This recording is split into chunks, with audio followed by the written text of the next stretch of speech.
Grandma's Boy is a Happy Madison film. That's the production company, if you didn't know. From 2006. It stars all of Adam Sandler's friends, also starring Linda Cardellini and Doris Roberts and Shirley Jones. So that's pretty cool. This is probably the funniest film of 2006, arguably, that is.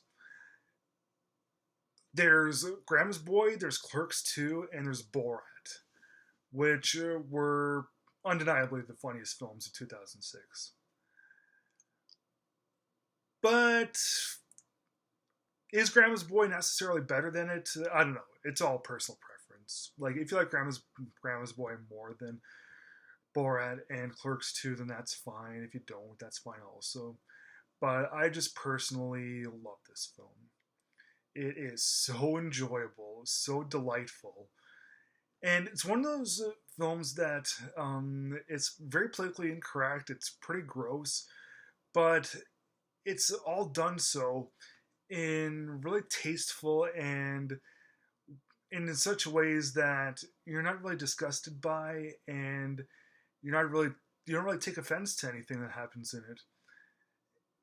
When a gross out film like Grandma's Boy doesn't do any sort of, it doesn't disgust you, it doesn't give you any sort of negative taste, that's really rare, actually.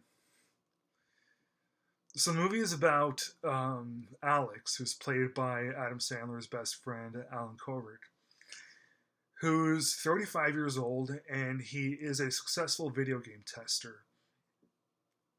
Yeah, imagine just you play video games all day and getting paid for it as a tester. Like, they get paid pretty well, but just the very concept of playing video games all day and watching for glitches and any sort of poor choice that might have been made, that's pretty cool stuff, eh? So he gets evicted from his apartment because his roommate always gives their money away to Filipino hookers. So his last resort is moving in with his grandmother, who's played by Doris Roberts. And yeah, when he's there, they use him as like a big errand boy and like cleaning things up. So it's fun seeing Alan Covert with these three old ladies. But Alex works with these nerds because you got your stereotypical gamer who's a total virgin. But the way that these characters, the way that the people that Alex works with are drawn, they're quite real and quite relatable also. Like, even if you don't really identify with the Nick Swardson character, still find him quite believable. And Alex likes to lie and say that his roommates are three hot girls and that they make him do a bunch of sex things. Of course, all his work colleagues believe him, and it's quite funny stuff. So Alex is making this video game called Demonic, and this new woman comes. She's like I don't remember what she is. She's like a producer or something, to oversee the final stages in this video game that everyone is working on. And there's this prodigy named JP who hates everyone, and he tries to sabotage everyone's relationship. But having Alex's loyal grandmother in his corner, she saves the day ultimately.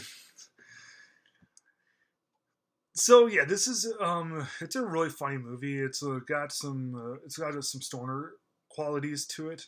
A lot of marijuana, a lot of weed, a lot of bongs, So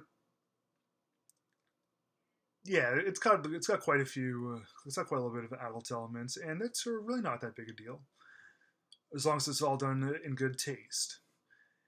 It is quite sexual, but again, it's all done in good taste, and it is really funny.